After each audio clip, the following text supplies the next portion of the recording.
Welcome to Conversations at the Summit, brought to you by Climb UK. On this episode, we're going to be discussing clients. How do you build that relationship? What makes it work?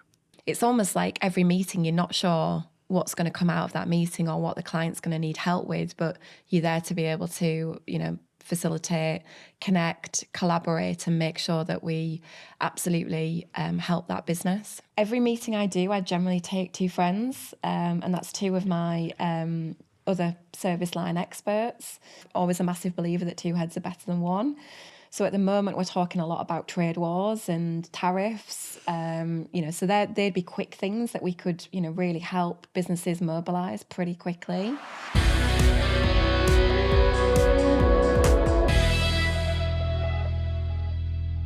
Well, joining us on this episode is Alex Fogal, EY partner and UK entrepreneurship leader. And alongside Alex, my regular sidekick, Gordon Bateman, the man behind Climb UK.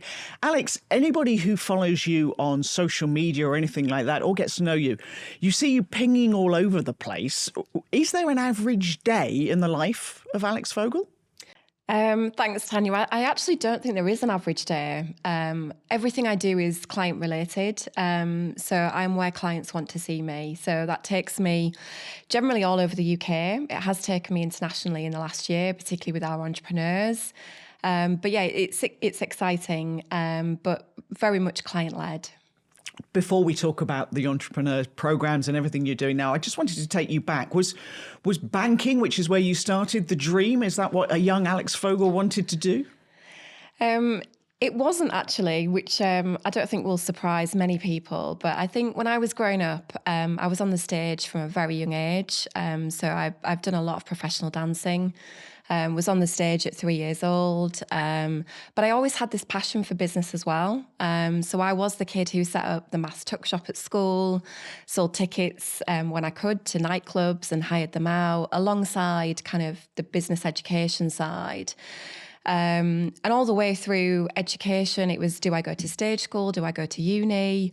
What is the right choice for me to make at that particular point? But they were sort of my two passions, really, the kind of professional dancing, ballroom Latin, disco freestyle ballet. I was sort of trained in all of it, performed at a very high level.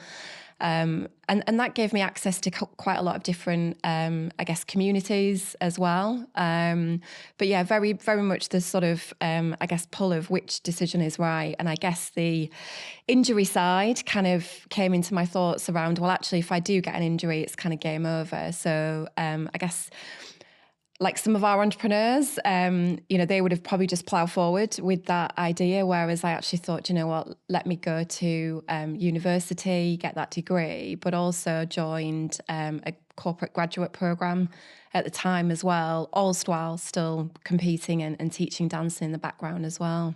You're an absolute dream in that you've got all the performance, but a really sensible head on your shoulders. Most parents would be sitting out there going, "Oh, thank goodness." And it doesn't normally happen, I guess, does it? But yeah, I've always been really, grounded from that perspective. Always, and again, through my upbringing, values were really important, and I guess hard work. And that has always been distilled in me as well. So even when I was at university, I owned my own first property. Worked at the bank, actually started working at the bank whilst at university, and then still teaching dancing. So to have kind of almost like four things that you're kind of doing all at the same time, I think probably shows that I had that sort of energy, drive, tenacity from a very young age to try and do things and achieve things slightly differently. Talk about that. So one of the things that's really interesting that we focus on at Climb is bringing young people in to think about their career options. Often they have a very narrow view. You had kind of a number of options open to you. How did you find that? What led you to choose the direction that you chose and what other options did you have open to you? Yeah, I think it's interesting because I went to see a career advisor at university. And at the time I thought, with my dancing background, with teaching, well, how about going into a school and teaching? Because I thought there's probably a lot I could give. And they really switched me off that idea and just said, people pay to come to you now for dancing and coaching. They're not going to do that. And basically got really turned off the idea of becoming a teacher. And as I said, I always had this business kind of focus. My dad worked in a corporate bank. So I think through his experiences as well, that probably led me on to actually then apply for independently to, different graduate programs that were out there that focused on the business and the client side. But I wouldn't say that I had a lot of other external factors that were kind of really helping me navigate through that. Whereas one of the give backs that I'm really passionate about now is, spending time with, younger individuals, potentially when they haven't got that group at home that can kind of sort of give them that sort of advice and different perspective on things. Because I think it is really important that you do have those broader conversations and almost realise what is out there, because the world is so big, there's so many opportunities. So that's kind of a way that now I sort of give back in terms of, those wider options, really. Amazing. Because it is, isn't it? There's jobs that are going to be, that don't even exist yet. There's new roles and new things being created all the time. And it relies on what you're doing and what we're doing at Climb to actually help people see that it isn't just be a lawyer, a doctor or a teacher. Do you know that there are... That's it. I mean, there's so many opportunities that are out there. It's, it's incredible and fascinating. But like you say, it's changing constantly as well.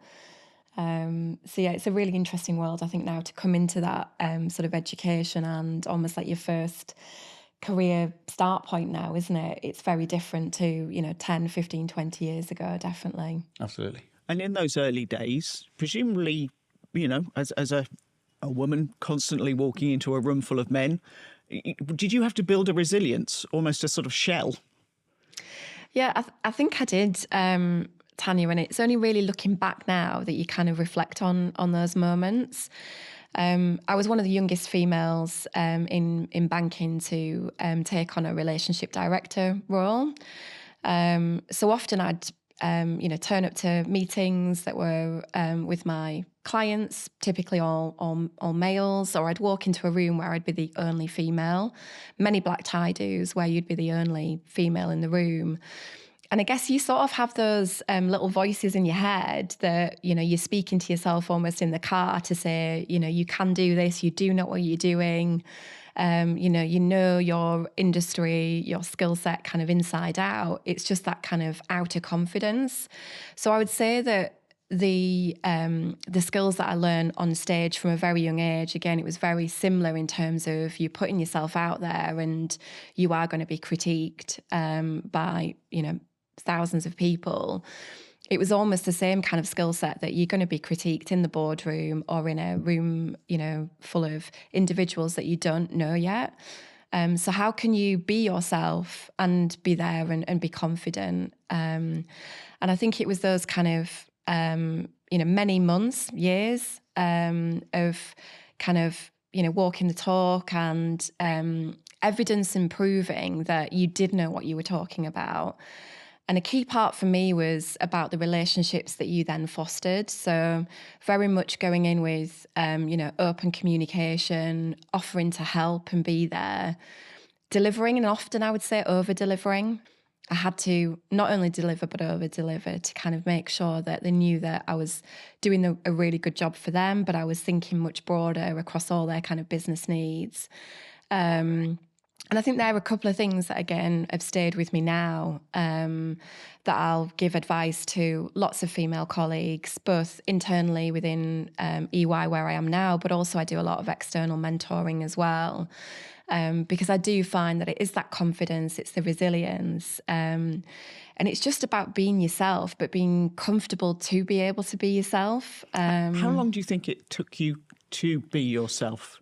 In terms of, you had that acting background to a certain extent, you had something to fall back on.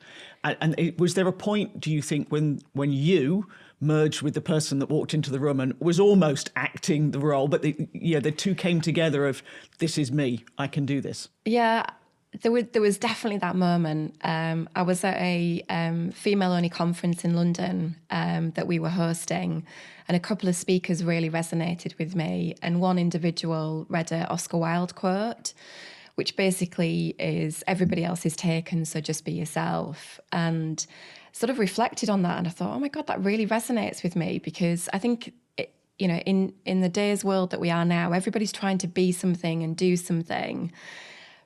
But, the best part is no one is you. So that is the opportunity that you've got to bring is, you do have everybody is unique and has a different point of view. So just be yourself. And I would probably say in my journey, that was a couple of years in. At the time, I'd sort of gone through, a real promotion and step change in my career. Lots of resilience built in that kind of first 6 months of some of the obstacles, shall we say, that I had to go through. I'd been told that I had to dress more like a man and, come across more like a man. And anyone who will know me will know that I am very, creative. I am a female. I do like to wear lots of, dresses and heels. And again, through my dancing side, that's always been me. That's who I am. I like that side. So I guess at that moment to kind of be, actually, I can be who I am and show up who I am, has very much then stuck with me for the rest of my career, really. It's awesome advice, isn't it? I think it's not easy to do that without somebody actually suggesting that to you. And I think particularly as well, people growing their own businesses, you still have that voice in your mind. And I think I've written this down because it's one of the things I want to really cover in the things that we're doing in the lead up to Climb and at Climb is getting those messages out. Be yourself. That allows you the freedom and that creativity to be able to do the right thing. But also, and we're going to talk about clients, that's why we're here, but clients can smell it a mile off. If you're not authentic, if you're playing a game, it's the worst thing you can be anyway. But I do feel that a lot of the female founder groups that I'm involved in, you hear horrific stories, things that you've talked about. You've got to dress like this. There was a post in a chat that in a WhatsApp group I'm involved in with female founders just yesterday of some horrific things that people are still putting out of how women should behave in business. And it's just a nonsense. We've got to work together to actually get that message across. Be yourself and you're guaranteed to be more successful. Yeah. But it's tough, isn't it? It is tough, yeah. I totally agree. And I think it comes down to confidence, doesn't it? Because the more inner confidence that you've got, then the more likely you are to be able to feel that you can do that. Yeah. So I think the more that we can create environments where people are almost feel safe to be able to do that, the better. So whether that's through mentoring or allyship, because I've, through my career as well, had a lot of really good, male allies. And without them, I probably wouldn't have had the career journey that I had, both historically and even with EY now. So I think there's kind of something there, isn't there, around us providing that right support network, regardless of who you are, what you look like, but being able to really give that grounding to a lot of our entrepreneurs or clients or businesses or individuals that are going through their own, either career choices or kind of paths, really. And doing that in a safe space. We talk about this a lot of actually going into, I know you do this, and we've talked about not having talking shops and getting things done. Yeah. But it's going out, because doing things in fancy places like here can actually destroy that confidence, and actually putting it into a safe place where people know that you've got mentors and allies around you who actually genuinely care. Because a lot of people do care. People massively, yeah. And I think that's what keeps me going, really, is that genuine ability to help and to really care, which I don't know whether there's a lot more people who do care, but I think, people sometimes come at it with their own set agendas. It's not a sales opportunity. So it's around kind of distilling some of those myths, I think, that are out there, but it's almost finding your, I like the word tribe at the minute. I tend to be using that quite a lot within our business, and it's almost finding your tribe, isn't it? People who then you feel that trust. You can bounce ideas off against each other. You can be yourself. You can maybe say something, and I'm always a massive believer, there's no stupid questions, but feeling that you can kind of do that, air that, and feel like you've got that then sort of tribe and community around you to do that. Yeah, exactly. We were actually going to call our podcast "No Stupid Questions" at one point, because it is partly because I don't know what I'm talking about, and all the jargon goes completely over my head. How did the move to EY happen then? So I was approached directly from one of the partners at EY. So you were headhunted? So headhunted into the business. And at the time, as a senior leadership team at EY, they'd come together to look at how we went to the market differently. So we'd put an investment case together and basically headhunted ex-bankers to come and lead that proposition across the UK. So 5 regions. I was recruited in to look at the North region. And it was, I guess at the time, you know, when you're happy doing what you're doing, but equally there was this kind of little itch that I was kind of thinking, oh, what is the world outside banking?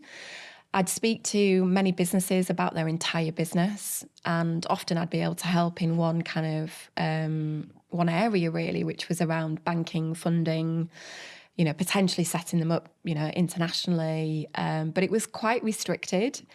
So I'd often come out of meetings and be like, oh, there's so many areas that I can help businesses with, and I'd naturally go and do it. But equally, I guess the business and the role that I was doing was very, you know, focused on that sort of banking side. So with EY, I thought actually it gave me an opportunity to, you know, broaden out that entire kind of business need conversation with clients. And I've learned so much. You know, I've been here 4.5 years now. You know, every day is a school day, as I say. You know, there is so much that we can help businesses with. But I think at the time, coming into a business that was already, you know, a partnership, very different to how I was used to working. You know, I'd come from a PLC, very corporate background. To come into a partnership was a very different move. You know, at times it felt like I was working with 80 different businesses all at the same time, because each partner was running, you know, in effect their own like business model. So a big part for me was, how do I drive a community, internal community and external community, around how we take the private proposition out to the market. And that's what I've been doing ever since I landed, whilst I've got several other hats now that I wear. You know, very much it's about clients. It's about how we understand the entire business and help them do that. And whether that's something that's more short term, medium or longer, in terms of that kind of strategic growth, that scale up, could be UK centric, it could be international.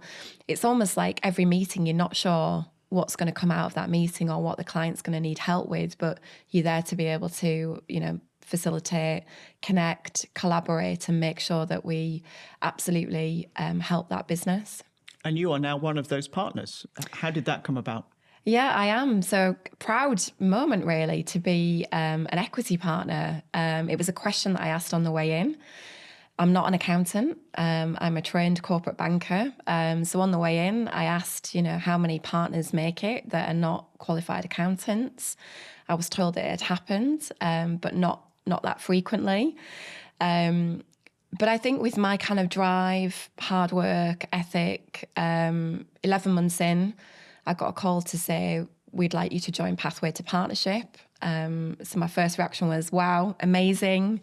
Where do I sign up? As always, there was an immediate task to do with like less than 24 hours. But that journey was really a year of building up a business case and a personal case to evidence why I was eligible to be a partner within the firm, and then a year going through what was a you know, quite rigorous process, as you can imagine. But really proud moment that in the year that I was made equity partner, there was only 2 of us in the UK that had come through that were from non-accountant background. And globally, we got invited to the, so every year they have a partner conference, so everyone who is made equity in that first year. And there was only 4 of us globally that had been made up. So you kind of think, for me, it's that pathway through, that you've now done that and achieved that. Amazing. How can I help others to be able to come through that similar pathway through as well? But I think it is about bringing something different. So I'm now called a markets partner, which very much means that I'm out with clients every single day helping them. You know, there's lots of markets partners within EY, some of which are trained, qualified accountants, but I think it's the point of difference that comes back to how we engage with our clients, how we build those relationships, and ultimately business understanding. The conversations we've had kind of forget that you're in an accountancy firm. It's more like you're a business person that just happens to have a product set behind them. That diagnostic, you talked about a bit about collaboration, etc., with customers. Talk a bit about a customer journey and how you interact with customers, because I think it's probably different to what people might expect from an accountancy-led organisation. Yeah, so for me, it's all about relationships. So generally, every day I'm building relationships, typically with the C-suite or founders or whoever owns the business, typically. And I guess the journey is, I think, quite a simple one in terms of, we have that first meeting. It's about understanding the entire business and the journey that business is on. And a lot of that meeting is listening and asking kind of sort of probing questions so that we can then really help that business. Every meeting I do, I generally take 2 friends, and that's 2 of my other service line experts. And that is really so that we can give that different point of view and kind of, I'm always a massive believer that 2 heads are better than 1. But having that really rich conversation at the start, really understanding where that business is, where the individuals need help and support, that then very much leads us on to then how can we help? So then that customer journey tends to continue with the business needs that are in front of us. So it could be something that's short term that could be quite technical. So at the moment, we're talking a lot about trade wars and tariffs, so they'd be quick things that we could, really help businesses mobilise pretty quickly. Mid to longer term, so another example would be there's lots of tax changes that are impacting a lot of our family and entrepreneurial businesses.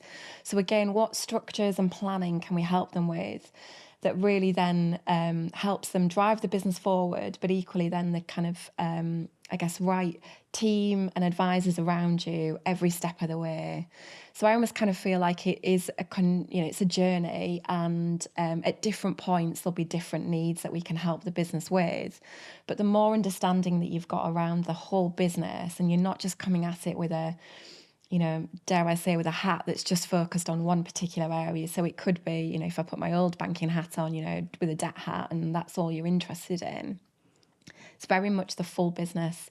It's a lot richer. And it is very much then building those trusted relationships, doing some hand-holding, because a lot of businesses need that. They might have not faced something before. It could be scary, times in terms of, the amount of resilience businesses need to have now is kind of, second to none. And it's, I almost wake up every day thinking there's, the one common denominator is going to be change. So if we can really help our businesses face into that, knowing that they've got the right advisors around them, I guess that's the sort of key journey and approach that I look to sort of bring every day. I love the idea you take friends with you. We do the same thing. My old boss many years ago said if someone's got 4 problems and yours are 4th, you can do one or 2 things. You can help them solve the first ones, or you can make yours the most important. And I always went down the route of help them solve the first ones, and then ours by default will come. And you then become that trusted advisor. So that idea of having other people with you allows you to think in the meeting as well. Whereas if you're on your own and there's lots of, particularly when talking to founders, lots of stuff coming out, you can get overwhelmed. Yeah, definitely. And I think it's another good way of them building relationships with, our broader people. We've got some fantastic people, so they get the best of EY, whilst you're doing that as well and building the relationship. You're UK entrepreneurship leader. How did that come about? And I think just listening to you, you can sort of tell why you've gone down that route because, helping is a word that you've used a lot, and community is another word, which I'm guessing if you're starting your own business are key things. But how did you end up in that role? Yeah, so I was heavily involved from a North perspective since I joined EY, and actually before I joined EY. So I would put nominations into the programme. So I knew it, I knew the brand, I loved what I saw from an outside in. Inside, I thought, oh my God, it's even more incredible than I thought outside in. And then I was asked when I became equity partner, at the time, our markets partner leading the business, had said, I would like you to do a UK role, Alex.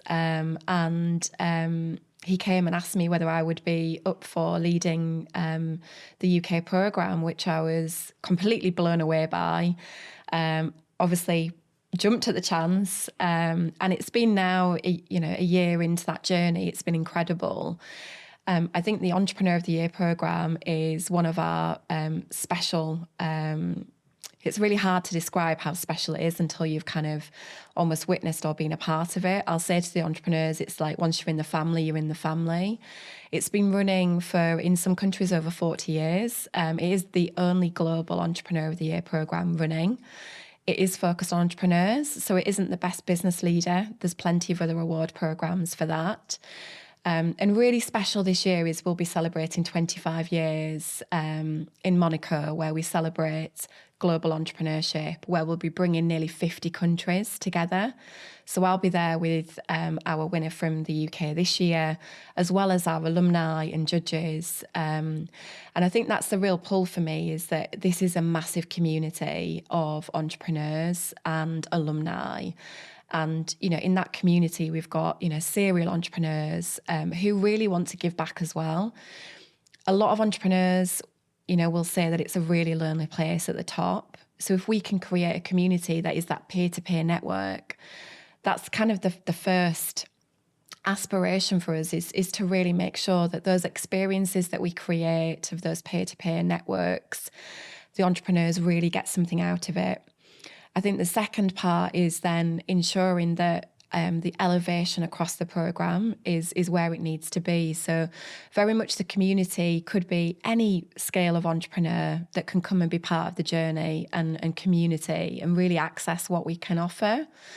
There is an award element to the programme, and it's almost when the time is right, coming into the award element. A lot of entrepreneurs, as we all know, are very competitive. So I guess it's the right timing and the right journey that business is on and the entrepreneur's on that then makes it the right time for them to come into the award element. But yeah, really exciting. I mean, this year we've shifted the programme again. So we've got lots of in-person sessions that are happening across the UK, across our 5 regions, as well as building up to kind of the UK final on the 20th of November. We've got a couple of retreats happening as well. So we do a UK retreat, which generally we've done over 24 hours, where we'll have inspirational speakers. There'll be lots of peer-to-peer networking and opportunities, as well as some different experiences. So we had the Gladiator doing a warm-up session. We've had like Joe Wicks doing a warm-up session. So we try to kind of immerse our entrepreneurs with lots of different aspects so they can actually kind of take stock, reflect, and then really give them the learning and advice to what kind of pathway they're on in terms of their growth aspirations as well. So there is so much that happens within the programme. And I know you're particularly passionate about helping female entrepreneurs, because can be a lonely journey. It can be. I think for all entrepreneurs, it can be very lonely. But I think with females, it comes back down to probably the confidence, doesn't it? And opportunities to sort of back yourself to be able to do that. So definitely passionate. It's been a passion of mine all the way through.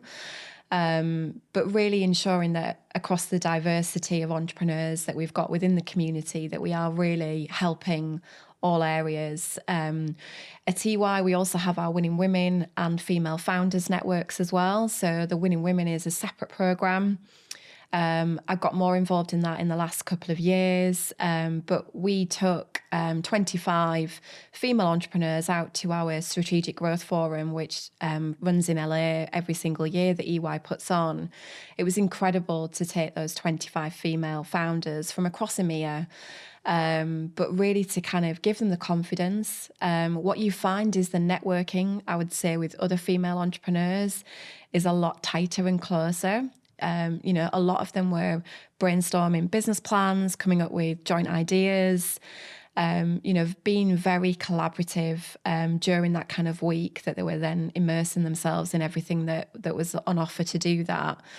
And it's particularly important, I think, just to ensure that we continue to drive that. So one of the other reports that we launched this year actually was to try and find 50 female-founded entrepreneurs that had a revenue of over 50 million. So we only actually found 45 that had hit that kind of number. And, Superscaler, we sort of put a wrapper around it in terms of, that sort of size.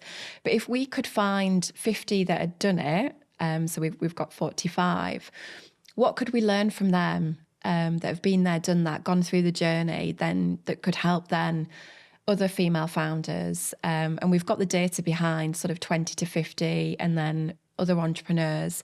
But really now that's our kind of next in the series of, how we really take the feedback from the superscalers and how we then kind of use and distill that across other female founders to really help them on that journey, because a lot of them do have the aspiration to get there.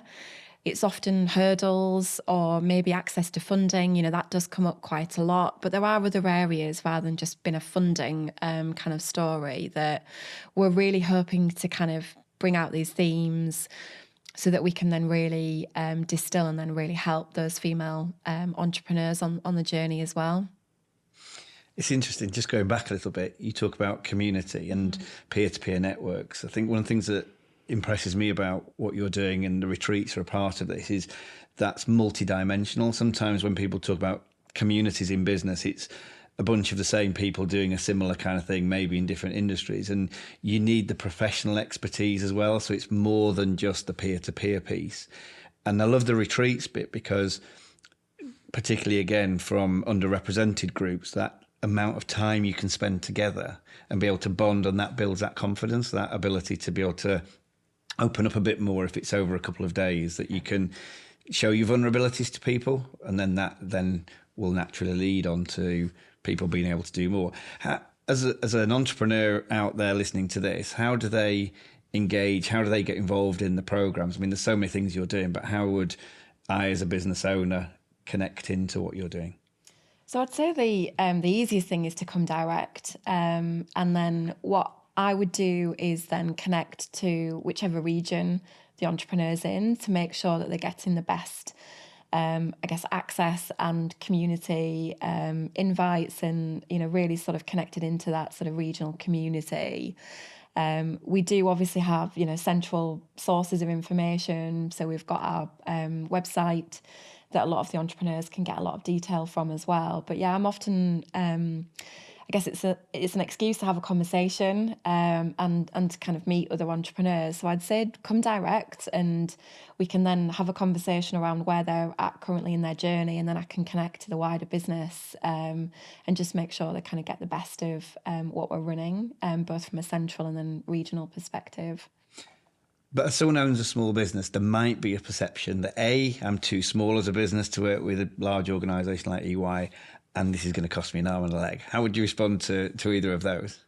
Yeah, it is a good question. I would say that is something that I've really tried hard over the last 4.5 years to, really distill in the regional communities. We are a regional business, and we are putting more regional investment in with the purpose of we want to help businesses of all sizes and shapes and sizes across generally that mid-market, which can be an entrepreneur that's starting out. In some cases, we've helped pre-revenue businesses because they need that right support at the time as they're coming through. And dependent on what the sector is, they could be sort of pre-revenue for quite a long time until that kind of product or service is then kind of launched. So we work right through from pre-revenue all the way through to, billion-pound businesses. But we've also got a unique proposition that a lot of our higher revenue businesses are still family-owned, or a lot are private equity. So we work across the kind of segments, all sectors. I would say have the conversation, because generally a lot of entrepreneurs are surprised when they engage with EY. One of the biggest things I'd say is we're very entrepreneurial as a business ourselves. We've done a lot of acquisitions. We think very entrepreneurial as business leaders. We're encouraged to do that. And often, if we come across a business, so we're working with a couple at the moment within a tech side of things, is if we can see that their tech could be beneficial and help support wider conversations across our alliance business, then we'll be looking to bring them in terms of then delivering maybe an end client project. So there's all different ways that we can kind of work together. But I think the first bit would just be, yes, we are a global firm, but we're very regional. We're human beings. We're really interested in entrepreneurship. Come and have the conversation and we'll bring you into the community and make sure that you get the best of what we can help you with. And I think that's absolutely what I'm seeing. And we obviously can't do this, but if you could do a word count of the last half an hour that we've sat and you say the word help and we count that, I think community. it is, absolutely. I think that genuinely oozes out of all the people I've met who work with you in EY is a similar kind of thing is, if it's not us, we'll point you in the right direction that does as well. So I think there's value in those conversations at every level. Yeah, and it is about that sort of wider ecosystem as well in terms of the communities that we all operate in, so if we can help each other, collaborate, I'm a massive believer that, those right behaviours have, helped me be successful on my career journey. So I think, it comes down to those sort of core values really as well. Absolutely. Final one, you've got a long way to go in your career, but just listening to you talk in your own journey, what do you hope your legacy will be? Oh, that's a tough one, Tanya. It's a big question to end on, but the way that you're going and what you're changing, I just wonder if you've ever thought about that. Yeah, it isn't something that I've thought about, if I'm honest, but I think from a legacy perspective, I'd love to see more markets partners come through the business that haven't done a traditional pathway through. I'd love to see that. I think from an entrepreneurial perspective, I've got such big plans for our Entrepreneur of the Year programme and how we continue to drive more of that community and ambassador alumni network where we can give businesses a global stage. So, there'd definitely be something around a legacy on that side. One aspect that we haven't touched on, I guess, is I do give back a lot. So I'm currently chair of Business Beats Cancer Yorkshire and was asked by Cancer Research UK to set up that charity. And a lot of that was down to the community, the business community that I could bring together for good. So the legacy for me would continue to be successful in bringing the community together, but raising vital funds. So already we've raised over 300,000 that goes directly into Yorkshire. So from a legacy perspective, keep doing that, keep doing for good and bringing people together would be, I guess, some of the key things that I would probably bring out. Keep building those communities. Definitely. Alex, thanks so much for joining us. Join us again for more conversations at the summit.